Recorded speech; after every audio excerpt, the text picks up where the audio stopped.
Canadá, México, Centroamérica y América del Sur se están juntando en un boicot contra Donald Trump y contra Estados Unidos. Este fue el mensaje del ex miembro del Parlamento canadiense, Charlie Angus, hablando en el Congreso Panamericano de la Ciudad de México. Charlie Angus ofreció una crítica brutal ante el régimen fascista de Donald Trump. Angus tenía un mensaje, y es que el mismo éxito que está teniendo Canadá en su ataque contra Donald Trump y Estados Unidos, deberían de repetirlo México, Centroamérica y América del Sur, ya que tiene la certeza de que pueden afectar duramente a Estados Unidos. Se refiere a que si simplemente Canadá ha podido hacer todo esto y se sigue expandiendo, si se le uniera a esto México, Centroamérica y Latinoamérica, harían una crisis internacional contra Estados Unidos y sería muy grande. Te voy a dar un ejemplo de este poderoso discurso de Charlie Angus. Mira, por favor. Long before America came to the war, Canadians were fighting fascists. So when you tell us that we don't have a right to a nation, when you kidnap our people off the streets and put them in concentration camps, as they're doing to your people, then we know what we're confronting. We're confronting gangster fascism. Ahora, aquí tienes otro momento de este poderoso discurso. Mira, por favor. So I come to you to say that we have this moment of opportunity of our nations to work together because your nations are under threat. Your planet is under threat. Our way of life is under threat. And we cannot build the sustainable, progressive future that we are all working towards if we are under the threat of this kind of totalitarian, authoritarian gangsterism. So our first job in Canada right now is to stop that, but it's also to make sure that they don't exploit this crisis to further the agenda of the planet burners, because sustainability is what we have to fight for. Quiero que lo vean, es un discurso un poco largo, pero es un gran discurso, porque así exactamente es como se forman y se forjan las alianzas internacionales. Eso es lo que está pasando en todo el mundo. Observan a Estados Unidos como un estado totalitario y fascista que tiene un futuro dictador como presidente. Y por lo mismo Canadá está tomando represalias que Estados Unidos lo está viendo reflejado en decadencia del sector económico turístico. Y de hecho, no solo vemos que el turismo estadounidense está cayendo, sino que también vemos que las compras exteriores de Estados Unidos están degradándose. Es como una línea que poco a poco va descendiendo, porque los centroamericanos no lo quieren, los latinos no lo quieren, los europeos no lo quieren, los africanos no lo quieren, los canadienses no lo quieren, los mexicanos no lo quieren, y podría continuar así. Estados Unidos, bajo el mando de Donald Trump, se está convirtiendo lentamente en un régimen mafioso. Y mira esto, créeme que no te lo vas a querer perder. Mira el clip. Gracias. It's a great honor to be with you again, my cousins from the Americas. As I was flying here, I learned that Donald Trump said he was going to inflict intense economic pain on our nation because we recognized Gaza as a state. Okay. What he's saying is that we do not have a right to an independent foreign policy. Mm-hmm. That's the message. The message he gives to Brazil, that you do not have the right to an independent judicial system. This is the age of gangster fascism. And so if we're going to talk about the sustainability of our planet and the sustainability of our economies, we have to talk about it within the issue of the sustainability of democracy. And, Canadians, we're polite people until we're not. And one time, the issue that makes us very not polite is fascists. We fought fascists in the streets of Toronto with baseball bats in 1933. We fought them in the hills of Spain. And we fought them in every battlefield across Europe. Long before America came to the war, Canadians were fighting fascists. So when you tell us that we don't have a right to a nation, when you kidnap our people off the streets and put them in concentration camps, as they're doing to your people, then we know what we're confronting. We're confronting gangster fascism.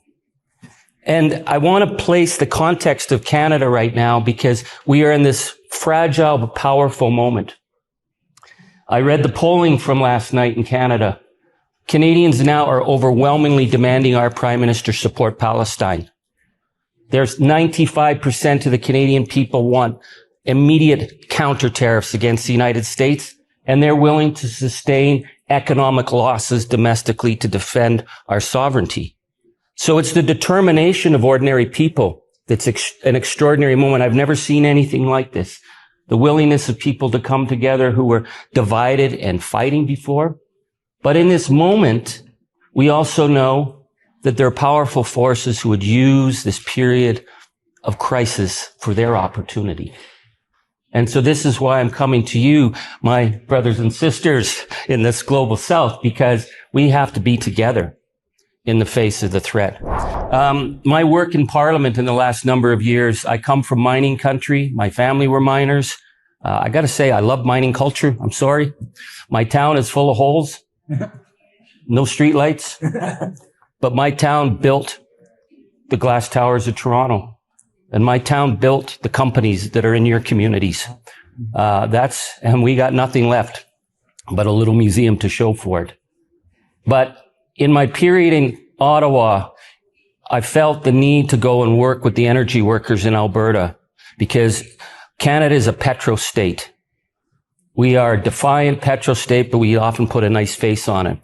And they've politicized energy in a way that has divided the nation. And so I went out to meet with the energy workers, and I expected that I would get a rough ride. And I didn't get a rough ride because they understood the future as much as everyone else. They understood that the planet's burning. They're no fools. Working class people aren't stupid. But they hated that word just transition. And I hate that word just transition too, because coming from a mining town, I never saw a just transition. What I saw were people being left high and dry as the companies left town. And so in my first meeting with the energy workers, I said, a just transition from where I'm from, that's when your neighbor has to leave in the middle of the night because they're too embarrassed to say goodbye. That's a just transition that we know. So we need to talk about a jobs transition and a commitment to jobs.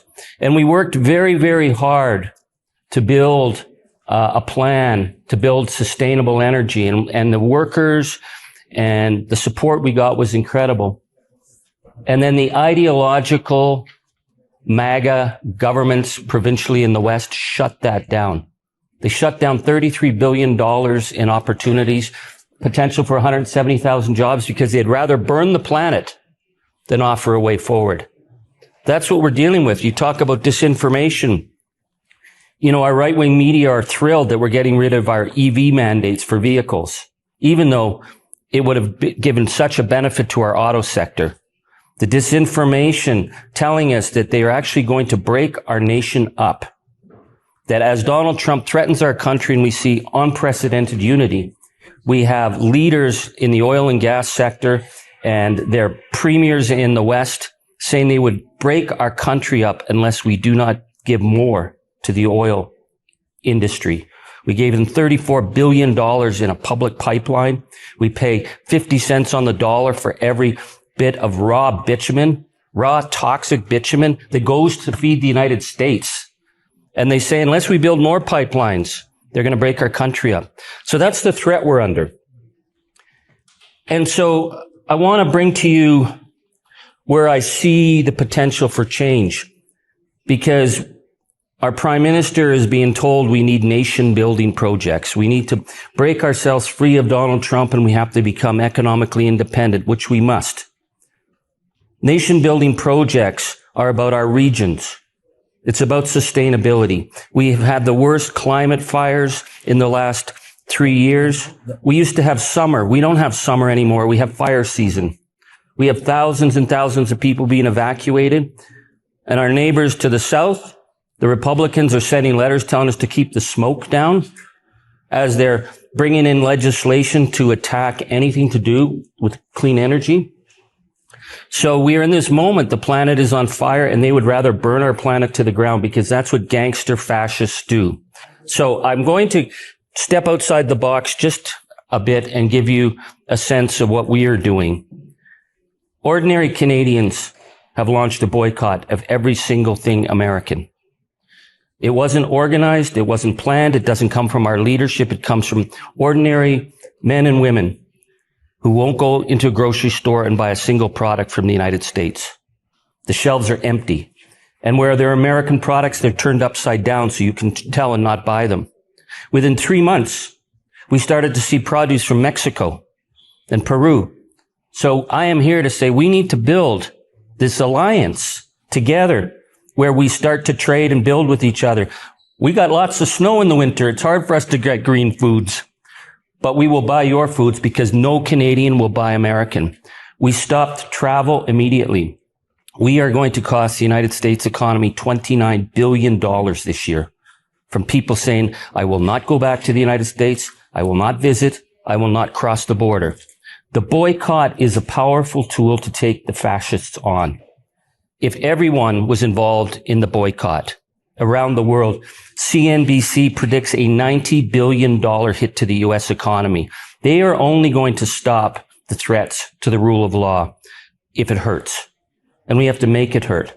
So I come to you to say that we have this moment of opportunity of our nations to work together because your nations are under threat. Your planet is under threat. Our way of life is under threat. And we cannot build the sustainable, progressive future that we are all working towards if we are under the threat of this kind of totalitarian, authoritarian gangsterism. So our first job in Canada right now is to stop that. But it's also to make sure that they don't exploit this crisis to further the agenda of the planet burners, because sustainability is what we have to fight for, because sustainability is rooted in democracy and it's rooted in the future of all of us together. So I look towards my colleagues here to help us and for us to help you build this democratic, sustainable future. Thank you. Estas son palabras muy poderosas por parte de Charlie Angus. Pero bueno, yo cumplí con mi misión, que es informarte como lo hago absolutamente todos los días. Y como es de tu saber, para mí lo más importante siempre, pero siempre va a ser tu opinión al respecto, y me encantaría que la pongas en los comentarios. Además, también me encantaría que me digas si llegaste al final del video, qué te pareció, tienes alguna corrección, lo pudiste entender, tal vez no. Te recuerdo que yo siempre me enfoco en dar al video un poco de entendimiento, dar contexto y explicar todo muy bien. Me encantaría que me dejes en los comentarios eso, o si por el contrario te pareció aburrido. Créeme que yo todos los días trato de mejorar. Está de más recordártelo, pero si te gusta el contenido de política estadounidense, te gusta saber lo que realmente está pasando en Estados Unidos, te va a encantar suscribirte al canal, ya que hago videos todos los días. Mi nombre es José Alvarado, soy economista y estoy comprometido con informarte diariamente. Nos vemos en el siguiente video. Adiós.